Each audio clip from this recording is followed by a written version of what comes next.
In the old Coleman, I got to go ahead and pull the clutch cover off, loosen the engine, hope that the shaft on this is not a half inch, it's a 3/4, because if it's not, I'm gonna have to get another engine. So I'm gonna go ahead and pull all this apart, get all the bolts loose so we can start putting the converter on. All right, we got the torque converter right here. To put the converter on, you have to use this special plate to lift the motor. Chain guard removed, so we're gonna remove this triple clutch and this whole jack shaft setup. Rear chain, all that's gonna come off. This plate's gonna come off, and then we'll loosen the engine up. So that's what we're replacing to give us a lot better RPM and speed and all that. All right, clutch and jack shaft off. Have it all laying right here. The motor is a 3/4 inch shaft, so no need to buy another engine. That's good to know. And now I'm gonna go ahead and loosen the 4 engine mounting bolts in order to lift the engine up. The motor plate on. I have all the hardware loose for now. It was a little bit of a pain to line it up. Take the airbox cover off and kind of twist the filter a little bit, and also cut the stud down because it was hitting the frame right here. It does fit tight, but it does fit. So just keep that in mind if you're gonna do the same exact thing to your bike. Might have to adjust a little bit, but it does fit. So before I tighten everything down, I'm gonna go ahead and put the converter's back plate on and start lining up the chain and sprocket. And if everything lines up, I'm gonna snug it all down. The adjustment is done in the rear, so this can all be tightened down.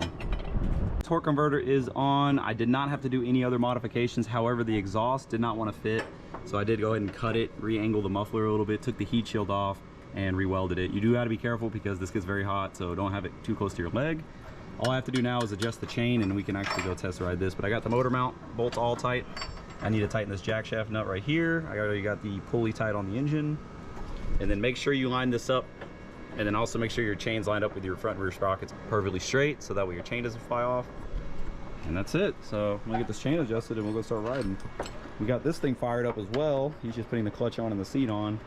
So I think we're gonna finish right around the same time and we can go rip. All right guys, we're about to go for our first test drive. Got the chain pretty tightened. Let's do it. I don't.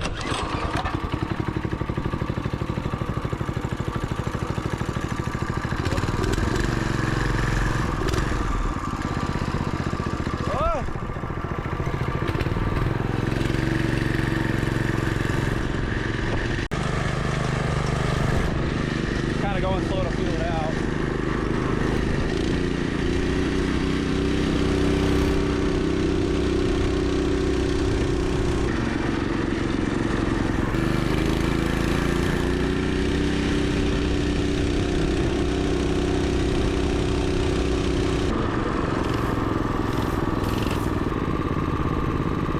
I mean, keep going, see what it does. Huh? We can keep going and see what it does.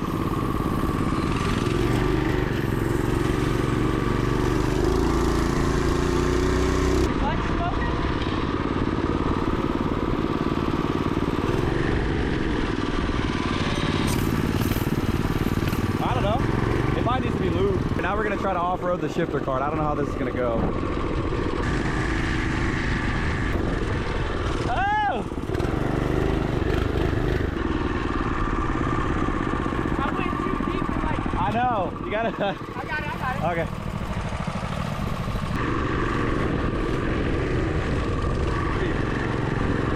Yeah!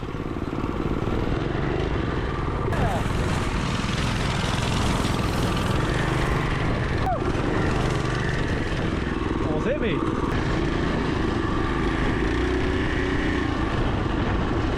Oh, you were hauling down that road. I wanted to get the camera out and record it. Oh my God.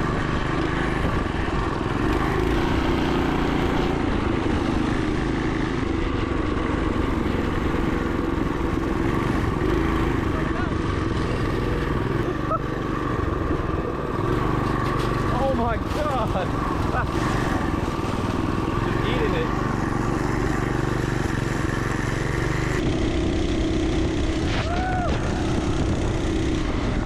Oh yeah, that was sketchy with one hand.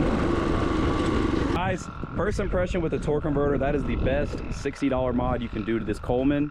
It's night and day how much better this bike is. It runs smoother, it's way faster. I think stock did 22. This thing just did 41, 42. The torque converter costs about 60 bucks. The motor plate costs 20, and that's really all you need to transform your bike. So if you have a Coleman B200R and your bike does not have a torque converter, I would highly recommend you do this modification. It makes a world of difference. Coleman has another bike called the B200 RSV that already has a torque converter and has rear suspension. So if you have that bike, you're already good to go. But if you want to get this specific bike, and you're thinking about upgrading to a torque converter, I highly recommend it. This thing is freaking awesome. I got 42. Well, the chain and sprocket did not survive. Yeah, that's when you were gunning it, it was just shredding itself. I know, look, all the little flakes. Oh well. Dang. And the gas cap fell off. So. Yeah. Look how much gas you have, bro. You barely made it. Pretty neat, bro. I can feel this converter on here, the way it like. No, So I still got tons of fuel. I'm gonna wrap it up here. Mini bike survived, go-kart not so lucky. But that's all right. This was a shakedown anyways.